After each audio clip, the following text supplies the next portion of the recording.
Hello, good morning दोस्तों, कैसे हैं आप सब।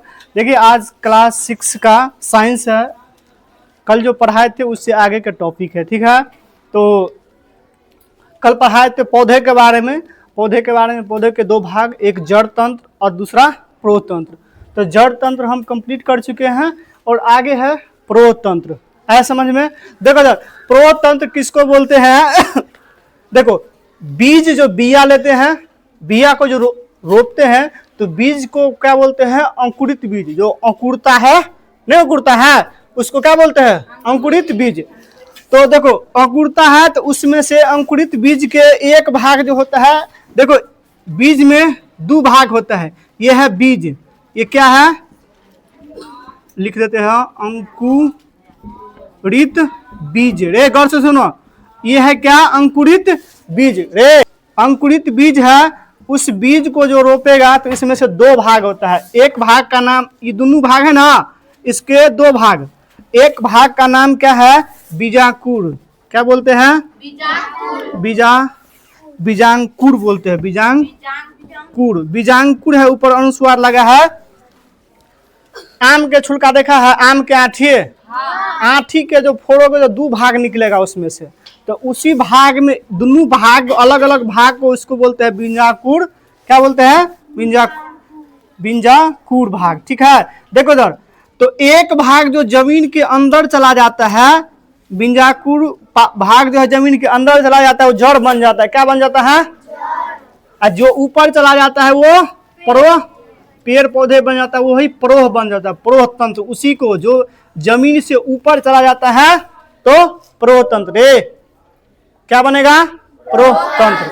अब देखो, परोह तंत्र तो बन गया। परोह तंत्र के कई सारे भाग होते हैं। ये जो परोह तंत्र है, तो इसी का फिगर हम ये पा रहे हैं। इसी का फिगर जो है, एक बैगन के पौधे को पार के हम समझाए। देखो, तो ये जमीन है, ये जमीन से नीचे वाला भाग है जड़ तंत्र कहलाता है, ऊपर वाला भाग परोह तंत्र। देखो, परोह तंत्र में कई सारे भाग होते हैं। जैसे परोह तंत्र में एक भाग का नाम है तना। तना मतलब जो पेड़ बनता है, ये जो पौधा होता है, वही भाग क्या कहलाता है? तना। ये तना है। तना के अगला भाग का नाम है शाखी, यानी कि डाली। अलग अलग डाढ़ पात निकलेगा, अलग अलग प्रकार के डाढ़ पात निकलेगा, उसको क्या बोलेंगे? शाखी। पेड़ पौधा में डाली नहीं होता है, उसको क्या, कौन सा भाग कहेंगे? शाखीय भाग।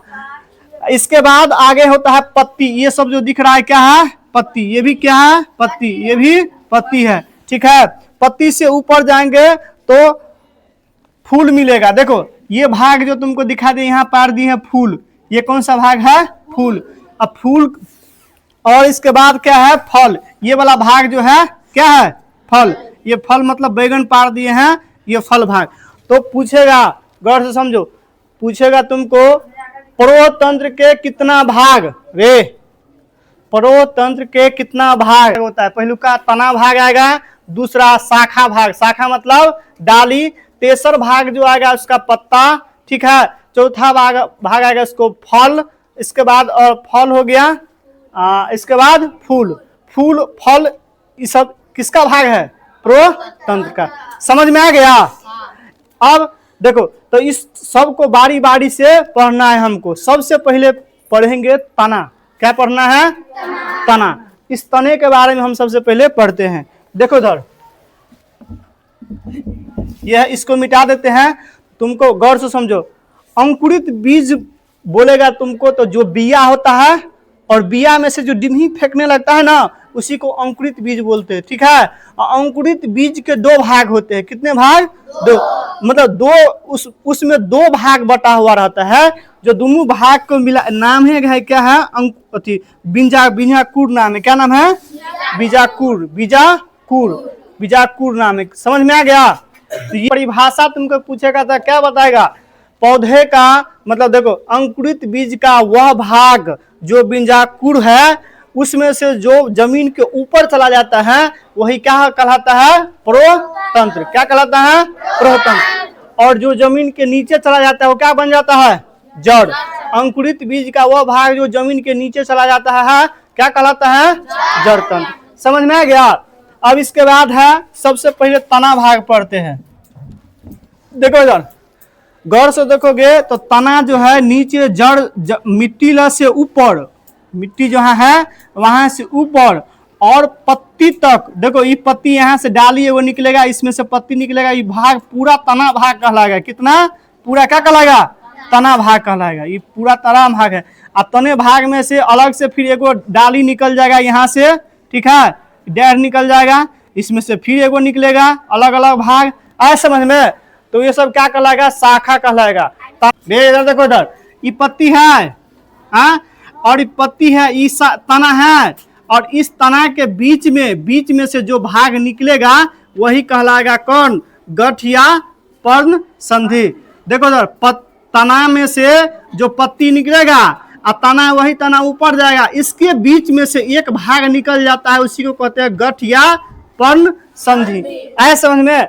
इसके समझो, एक मान लो यहां से एक, देखो इधर ये यहाँ एगो पत्ती है और यहाँ है, इस दोनों के बीच वाला जो भाग है उसी को क्या कहते हैं? पर्ण या पोड़ी। क्या कहते हैं? पर्ण। यहाँ समझो, वहां नहीं आ रहा समझ में। यहाँ देखो, एगो यहाँ एगो डाली निकला और यहाँ एगो फिर निकल रहा है, देख रहा है, इधर लग रहा है। इस दोनों के जो बीच में जो भाग होगा तो वही क्या कहलाता है? पर्ण या पोड़ी। ये तना है, ये भाग क्या है?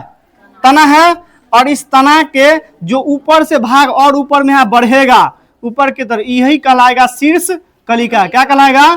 शीर्ष कलिका। तना जो है ऊपर की ओर और बढ़ेगा, आगे ऊपर बढ़ेगा, उसको उस भाग को क्या कहते हैं? शीर्ष कलिका। इस तना है, आई पत्ती है, इस दोनों के बीच में जो कोण बनता है उस कोण को कहते हैं कक्षीय कोण। क्या कहते हैं? कक्षीय कलिका। कक्षीय कोण कहो या कक्षीय कलिका कहो, बात बराबर है दोनों। आए समझ में। कक्षीय कलिका किसे कहते हैं? तना और पत्ती के बीच में जो कोण बनता है उसे कक्षीय कोण, कक्षीय कलिका या कक्षीय कोण। आए समझ में। ये तना है, इस तना पर ही विशेष प्रकार की कलियां निकलती है, उसी से क्या निकलता है? फूल। क्या निकलता है? फूल। और वही फूल आगे चल के बन जाता है क्या? फल का निर्माण कर लेता है। किसका निर्माण कर लेता है? फूले से ना फल बनेगा, तो आगे चल के क्या बन जाता है? फूल। पहले फूल होगा, उस फूल से ही किसका निर्माण होता है? फल का। समझ में आ गया? इतना गौर से देखो, तना के क्या कार्य है? तना पौधे का सबसे मजबूत भाग है। गौर से समझो, पौधे के सबसे मजबूत भाग है कौन? तना। पौधे के सबसे मजबूत भाग तना, जो पौधे को खड़ा रहने में क्या करता है? सहायता कर। अगर तना को तोड़ देंगे तो क्या होगा? खड़ा रहेगा? नहीं। तो पौधे का सबसे मजबूत भाग पूछेगा तो क्या होता है? तना। और तना पौधे को क्या करता है? खड़ा रखने में मदद करता है, सहारा करता है। खड़ा रहने में क्या करता है? सहारा। समझ में आ गया? सबसे पहलू का पॉइंट ये है, पौधे का सबसे मजबूत भाग तना होता है, यह पौधे को खड़ा रहने में सहारा करता है। ये जड़ गड़े, कल जो तुमको बताए थे, ये जड़ क्या करेगा? खनिज लवण जल को अवशोषित करता है। अवशोषित करता है तो ये तना के रास्ते से ही जाता है, जाइलम फ्लोएम ले जाने का काम करता है, लेकिन रास्ता मिलेगा तब ना। रास्ता उसको कौन सा मिलता है? तना भाग ही मिलता है।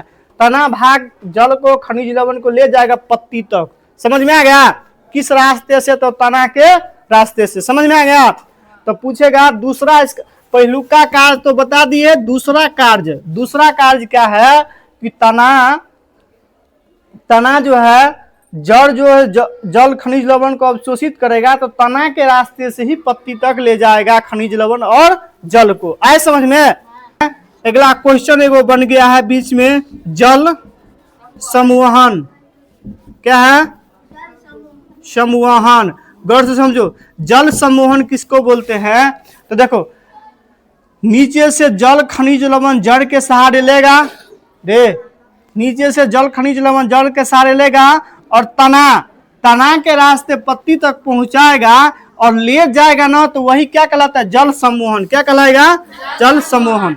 जल संवहन कहलाता है। देखो, तना के विशेष कार्य क्या है? देखो, भोजन संग्रह में उसका काम करते हैं। तना के विशेष कार्य में तना के एक भाग ये भी है कि तना का भाग हम क्या करते हैं? खाते भी है। जैसे मैं तुमको बोलेगा तना का कौन सा भाग है, मतलब पौधे का कौन सा भाग है जिसको हम तना भाग खाते हैं, जैसे बोलेगा आलू। क्या बोलेगा? आलू का जो पौधा होता है ना, तो उसके हम देखो, आलू खाते हैं ना, तो आलू में हम कौन सा भाग खाते हैं? तना भाग खाते हैं। कौन सा भाग खाते हैं? तना भाग खाते हैं। आलू के बाद हो गया तुमको अदरक। क्या है? अदरक।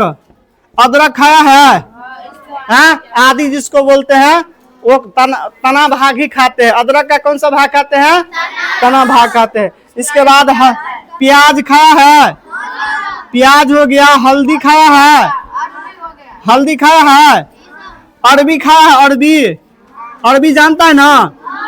अरुआ पत्ता का जो रहता है तोड़ में रहता है, ठीक है? इस सब देख, इस सब के हम आलू के कौन सा भाग खाते हैं? तना। देखो ये इंपॉर्टेंट क्वेश्चन है, ये तुमको पूछेगा, इधर ध्यान दो। आलू के कौन सा भाग? तना भाग। अदरक का कौन सा भाग? अदरक का। प्याज का तना भाग। हल्दी का, अरबी का, इस सब का कौन सा भाग खाते हैं? तना भाग खाते हैं। हम लोग भोजन के रूप में इसको ग्रहण करते हैं। तो तुमको ये क्वेश्चन इंपॉर्टेंट हो गया, ठीक है? इतना समझ में आ गया तुम लोगों को? देखो इधर, इसको हम कल लिखाएंगे, हमने लिखाए हैं इतना। इसको कल लिखाने के बाद तब अगला भाग क्या चालू होगा? पत्ती। क्या चालू होगा? ऐसे अगला तना के बाद क्या चालू होगा? पत्ती में हम चलेंगे। किसमें? पत्ती में, ठीक है? तो आगे हम कल पढ़ाएंगे, तो कल लिखाई वो करेंगे।